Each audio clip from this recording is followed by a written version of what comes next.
السلام علیکم۔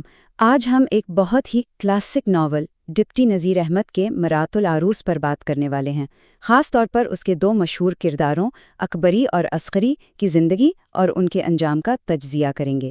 تو آئیے اس دلچسپ کہانی کی گہرائی میں چلتے ہیں۔ دیکھیے، یہ صرف کوئی پرانی کتابی کہانی نہیں ہے۔ اصل میں یہ ایک آئینے کی طرح ہے جو آج بھی ہمارے معاشرے میں، ہمارے خاندانوں میں جو مسائل چل رہے ہیں ان کی عکاسی کرتا ہے۔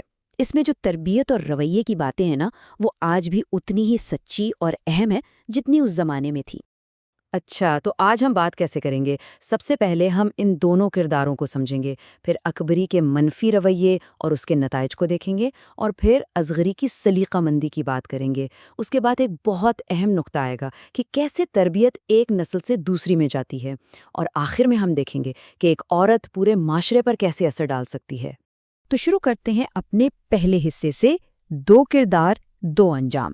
یہاں ہم اس بات پر غور کریں گے کہ کسی بھی عورت کا رویہ، اس کی تربیت صرف اس کی اپنی زندگی پر نہیں بلکہ اس کے شوہر کی صحت اور بچوں کے مستقبل تک پر کتنے گہرے اثرات ڈالتی ہے۔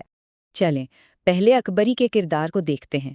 سچ پوچھے تو اکبری کا کردار ان سب کے لیے ایک سبق ہے جو سسرال کو اپنا گھر نہیں بلکہ ایک میدان جنگ سمجھ کر جاتے ہیں۔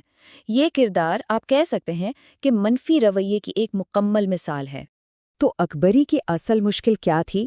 اس کی کچھ بنیادی عادتیں تھیں، جیسے بدتمیزی، زبان کا تیز ہونا اور ہر بات پر شک کرنا، بدگمان رہنا۔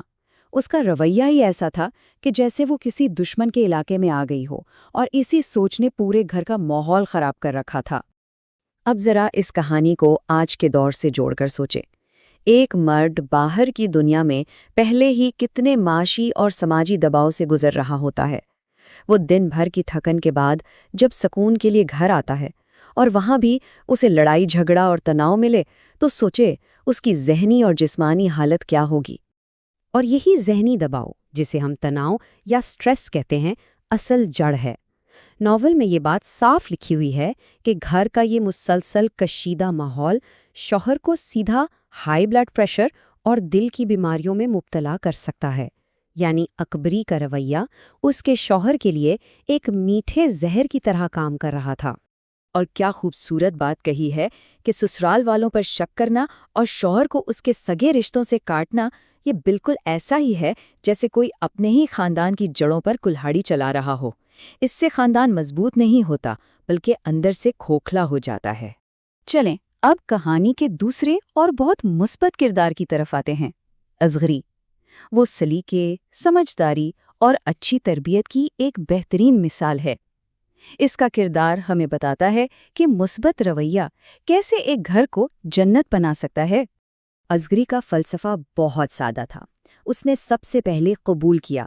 اس نے دل سے مانا کہ شوہر کا گھر اب اسی کا گھر ہے اور اس کے رشتہ دار اب اس کے اپنے ہیں۔ یہی سمجھداری تھی جس نے نہ صرف دوسروں کی بلکہ خود اس کی اپنی زندگی کو بہت آسان بنا دیا۔ یہاں ایک نفسیاتی نکتہ بھی ہے۔ احساس عدم تحفظ یعنی انسیکیورٹی پر قابو پانا ایک خوشحال گھر کی بنیاد ہے۔ اصغری نے یہی کیا۔ اس نے اپنی اس کمزوری پر قابو پایا کیونکہ وہ جانتی تھی کہ ذہنی سکون ہوگا تبھی گھر میں سکون ہوگا۔ اچھا، اب ذرا دونوں کا آمنے سامنے موازنہ کرتے ہیں۔ ایک طرف اکبری تھی جس نے سسرال کو میدان جنگ بنایا، دوسری طرف اصغری جس نے اسے قبول کیا۔ اکبری نے شوہر کو بیماری اور ٹینشن دی، اصغری نے سکون اور سہارا، اور نتیجہ اکبری کا خاندان بکھر گیا اور اصغری کا خاندان مضبوط اور خوشحال رہا۔ فرق بالکل صاف ہے۔ اب ہم ایک بہت ہی اہم موضوع پر بات کریں گے، اور وہ ہے تربیت کا تسلسل۔ یہ کہانی ہمیں بتاتی ہے کہ ایک ماں کا اپنا رویہ اور اس کی اپنی تربیت کیسے اگلی نسل یعنی اس کی بیٹی کی پوری زندگی کی بنیاد رکھتی ہے۔ یہ ایک قدرتی سائیکل ہے۔ بیٹی بچپن سے اپنی ماں کو دیکھتی ہے، وہ لاشعوری طور پر یعنی سب کانشیسلی وہی سب کچھ سیکھ رہی ہوتی ہے۔ یہی مشاہدہ اس کی تربیت بن جاتا ہے، اور پھر یہی تربیت کل اس کے مستقبل کو بناتی یا بگاڑتی ہے۔ رویہ ایک نسل سے دوسری نسل میں ایسے ہی منتقل ہوتا ہے۔ اور اسی سے جڑا یہ ایک بہت سنگین پیغام ہے، یعنی آج ایک ماں کا غلط رویہ اور بدتمیزی کل اس کی اپنی بیٹی کی ازدواجی زندگی کو تباہ کرنے کی وجہ بن سکتی ہے۔ یہ واقعی ایک بہت بڑی ذمہ داری ہے۔ اب ہم اپنے آخری حصے کی طرف آتے ہیں، ایک عورت، ایک معاشرہ۔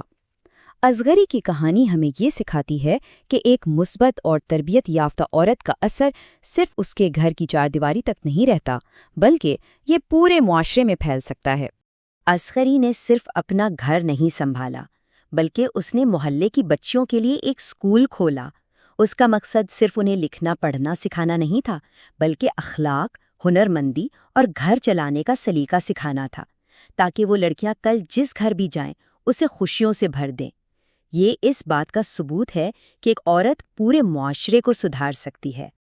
اور آخر میں یہ کہانی ہمیں ایک بہت ہی خوبصورت دعا اور نصیحت دے کر جاتی ہے کہ شادی کے بعد نئے گھر کو محبت، صبر اور سلیقے سے سینچنا چاہیے، تاکہ شوہر صحت مند رہے، اولاد نیک بنے اور خود اپنا بڑھاپا بھی سکون سے گزرے۔